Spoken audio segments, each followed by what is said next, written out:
Buffalo Bills have produced many legends and household names, including the likes of guys like Jim Kelly, Josh Allen, Thurman Thomas, and Bruce Smith. But most aren't legends, and many of them are forgotten about pretty quickly, even despite their talents, and that's the whole point in this video, because we'll take a look back at players you might have forgot that played for the Buffalo Bills. Welcome back to the Bills Bunker. I'm Jake Varco, and today we've got a little something special planned for you. We're going to take a look at 5 players you forgot, or probably forgot, that played for the Buffalo Bills. And if you're a diehard fan, I wouldn't be surprised if you remembered their tenures in Buffalo. But if you're a fan from a different team or someone that's just getting into the National Football League, you might be surprised to hear about these players playing in Buffalo. We're going to find out. I want you to let me know in the comment section down below if there's anyone that you were surprised by on this list. And before we do this, I'd like to take a moment to encourage you to subscribe to the channel. Stay tuned for more content coming your way. And if you do like this video, which you will, give it a thumbs up. And before we get into our top 5, it's time for some honorable mentions, with the first honorable mention being Percy Harvin, who claimed he never played an NFL game that he wasn't high for. Stay off the damn weed! His time in Buffalo, it was nothing special. And the next guy is Vontae Davis, who hilariously retired at halftime of a Buffalo Bills game. Unfortunately, he passed away at the age of just 35 years old. So may he rest in peace. But he's someone that Bills Mafia is never going to forget about after walking off at halftime in the middle of a game. Now, it's time for the real top 5 list. And at number 5, I've got Emanuel Sanders, who had an excellent 11-year career and spent time with the Pittsburgh Steelers, Denver Broncos, San Francisco 49ers, New Orleans Saints, and you guessed it, the Buffalo Bills.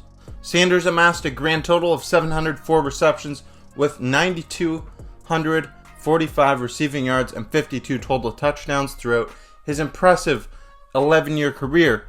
And his most significant body of work came in Denver, where he won a Super Bowl with Peyton Manning back in 2015. After winning a Super Bowl in Denver, he would eventually be dealt to the 49ers in 2019, where he was so close to getting a second ring, but he was overthrown by Jimmy Garoppolo, who, I don't know where he was looking, but this thing, it oversailed by quite a bit. Emanuel then spent the 2020 season with New Orleans before joining the Buffalo Bills. And in Buffalo, Sanders had an impressive 2021 campaign where he brought in 42 receptions for over 600 yards and 4 touchdowns with quarterback Josh Allen under center. Unfortunately for Sanders and for the Bills, they suffered a heartbreaking loss to the Kansas City Chiefs in an AFC divisional round thriller that would be the last game of the then 34-year-old's NFL career. That's a painful way to end your NFL career. That's gotta sting.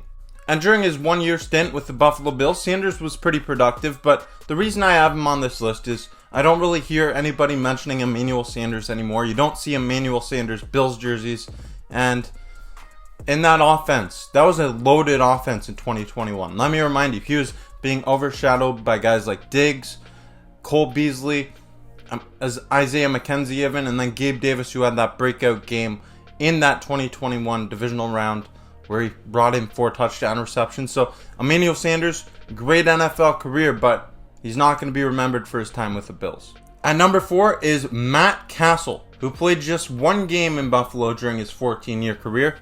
And Castle spent most of his time in the league as a backup quarterback, spending time with the Patriots, Chiefs, Vikings, Titans, Cowboys, Lions, and the Bills. This guy was a journeyman quarterback, a true journeyman quarterback that could be a bridge player for teams still searching for a franchise guy at the position. So he was obviously on the move quite frequently, especially late in his career, but he never had a 1-game stint with any other team the same way he did with Buffalo. Now this is a crazy little stat for you. Matt Castle actually started a game with the Buffalo Bills, but he never completed or attempted a single pass with the team, and that's because he lined up in Wildcat formation, so he was credited with the start. But that's weird thing. Eventually, he joined the Dallas Cowboys later that season via trade. Third on this list is future Hall of Fame running back Frank Gore, who is best known for his time with the San Francisco 49ers, with whom he played 10 seasons. Gore is an all-time great who played in a total of 16 seasons, accumulating 16,000 rushing yards, which puts him third all-time behind only Emmitt Smith and Walter Payton on the all-time rushing yards list. Gore had a fantastic career, and he made an impact everywhere he played, whether it was through his production or just through being a leader in the locker room. Gore made stops around the AFC East in his final 3 NFL seasons, spending time with the Jets, Dolphins, and Bills, all some pretty forgettable times, but his 2019 season in Buffalo was the least productive year of his career, and it was the only time he failed to reach 600 yards in a season, finishing the campaign with 599 rushing yards. He was this close, but this close doesn't count. He still failed to reach 600 yards in a season with the Bills, and Gore, he was useful for the Bills because that was a young team in 2019. Josh Allen just in his second year. Devin Singletary was a rookie at the time, and the Bills eventually, they went to the AFC wildcard where, you remember that game in Houston? That was a heartbreaker. Classic Bills heartbreak. The Bills lose in overtime, and Frank Gore, he was done with the Bills then. He moved on, and one of his last seasons in the NFL, but it's definitely not something that too many people are going to remember. And number 2 is Terrell Owens, who is one of the greatest receivers of all time. Get your popcorn ready for this one. All I want to know if you got your popcorn ready. You got your popcorn ready. T.O. had an amazing 15-year NFL career, but the Hall of Famer is remembered most for his antics and his tenures with the 49ers, Cowboys, and Eagles. In 2009, T.O. joined the Buffalo Bills for 1 season and was honestly one of the only exciting parts of a team that finished the year with a 6-10 record. He's a legend of the game, and anybody who follows the Bills will probably remember his brief stint with the team, but fans outside of Buffalo, they probably aren't aware of this. And they're probably not aware of this because Owens joined the Buffalo Bills when they were in the midst of a playoff drought. They were the laughingstock of the league at the time, and T.O., he was just looking for a new home.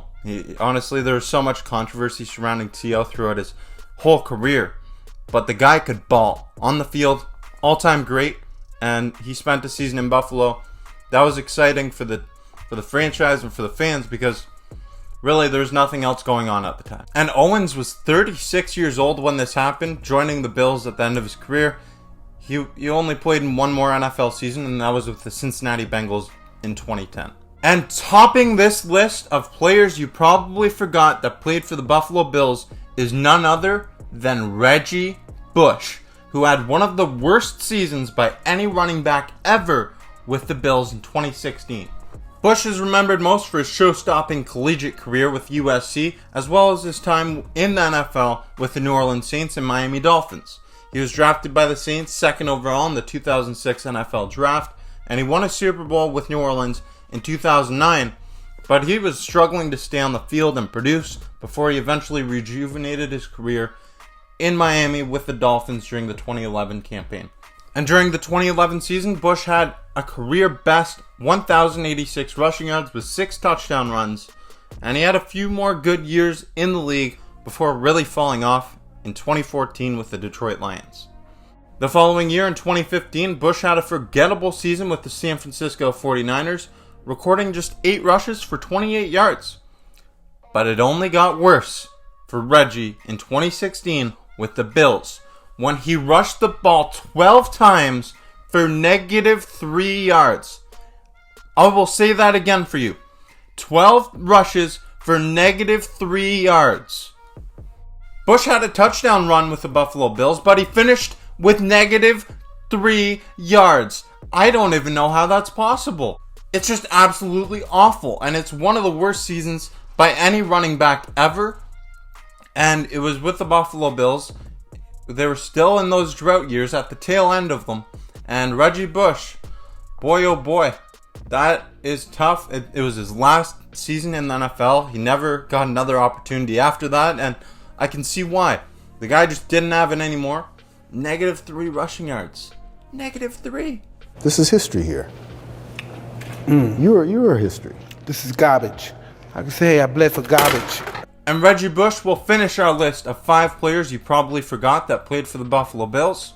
I'm curious to know, do you remember all these guys' tenures with the Bills? Is there anyone that you kind of forgot about and you were reminded about by this video? I hope you were, because that was the purpose of this video. If you like this video, let me know. If you want to see more content just like this, click that subscribe button. Stay tuned for more stuff coming your way. And give this video a thumbs up if you like it. As always, I'm Jake Varco. This list is tough to look at. Go Bills.